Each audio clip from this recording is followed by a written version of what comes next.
Mon billet, Madame Anne Oloto, consolez vos parents, ouais, au lieu donc de stigmatiser les Baoulés. Bonjour la Côte d'Ivoire, nous sommes au boulevard Malcolm X à Harlem depuis ce matin. Le bus de la justice circule. Le génocide du peuple ouais est exposé ici à New York. Nous demandons justice, nous exigeons justice. Ce bus qui circule depuis ce matin porte la voix des sans-voix, montre ce qu'exige le peuple ivoirien. La liberté, la justice, la vérité, l'équité et le bien-être du peuple ivoirien. Il y a des personnes qui ne savent pas que notre pays a été bombardé. Il y a des personnes qui ne savent pas que des personnes ont été tuées dans leur propre maison. Des bulldozers sont venus casser des maisons avec des habitants dedans. C'est cela que nous exposons depuis ce matin. Nous sommes à Harlem pour le moment. Le bus s'arrête et circule. Et il y a des personnes qui s'arrêtent, qui posent des questions. On leur répond. Voici les traces de bombardement. Notre pays qui est à feu. Notre pays qui part en fumée. Notre pays qui est en sang. Voici toutes ces vérités que nous sommes en train d'exposer.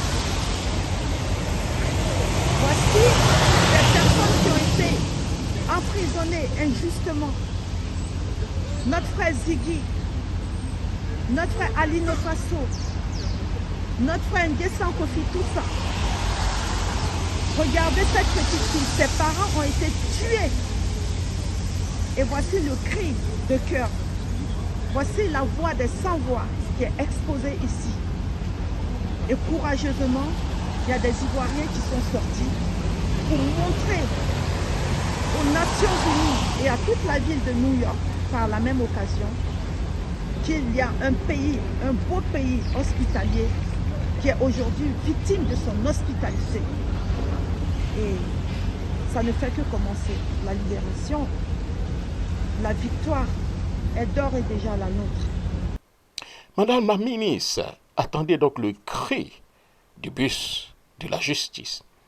Depuis Harlem aux États-Unis, le bus de la justice porte la voix d'un peuple meurtri, maisons détruites avec leur habitation à l'intérieur, innocents tués donc dans leur propre foyer, prisonniers injustement enfermés, orphelins abandonnés à la douleur.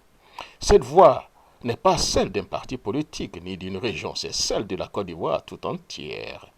Madame la ministre, au lieu de stigmatiser les Baoulés et de chercher à les forcer à voter pour un régime, commencez donc par tendre donc la main à vos propres parents, ouais, meurtris dans leur chair par la guerre, l'exclusion et les injustices.